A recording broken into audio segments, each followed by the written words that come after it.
Qërim të ndezur për të përkujtuar humbjen e një njeriu që nuk vdiq aksidentalisht, as nga mosha apo ndonjë sëmundje e rëndë. Ertan Santo u vra në vendin më të frekuentuar nga të gjithë kryeqytetesit, aty ku ngjiste shkallët drejt zyrës së tij çdo ditë. Pak metra më tutje, trupi i tij pa jetë është ndëruar nga miq të vjetër e të rinj, njerëz të thjeshtë dhe publik, që u shprehën ngushëllimet familjarëve, bashkëshortes dhe 2 fëmijëve.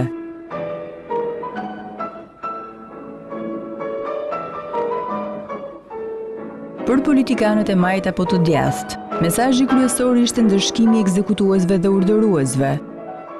Kjo është një dorë mizore që duhet ndalur, jo vetëm për hir të drejtësisë, por edhe për t'i dhënë sigurinë dhe qetësinë e merituar të gjithë qytetarëve dhe shoqërisë sonë.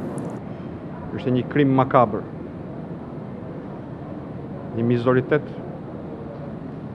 mafios në zemër të bashkëjetesës tonë, këtu në Tiranë, i hartuar dhe ekzekutuar me parametrat e një akti terrori, si i tillë, do të shërbesi një thirrje e madhe qytetare, si një ngritje në këmbë, për t'i dalë përpara dhe për ta ndalur të keqen me çdo kusht.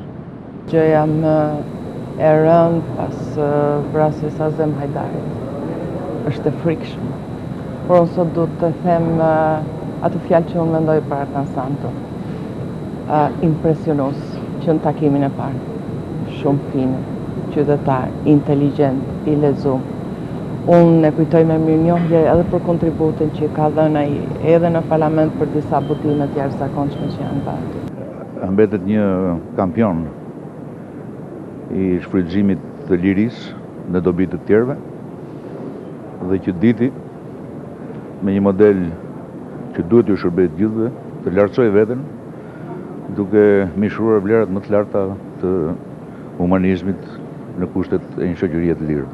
Vetë ajo vrasje përpara bankës është një mesazh dashakeqës i Shqipërisë dhe i shqiptarëve për të krijuar atë pasiguri që tani dhe shumë të tjerë në këtë vend me guxim e kanë vrarë frikën, e kanë vrarë dhe kanë ndërtuar me shumë mund një imazh krejtësisht ndryshe për vendin tonë.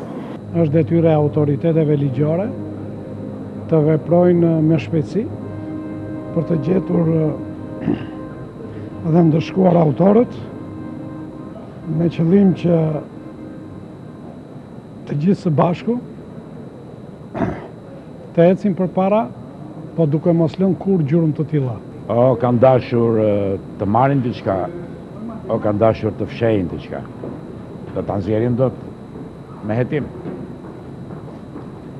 Në Shqipëri krimet nuk zbulohen, si rregull harohen. Për guvernatorin e Bankës së Shqipërisë, bota e biznesit dhe sistemi bankar humbi një njerëz të rëndësishëm.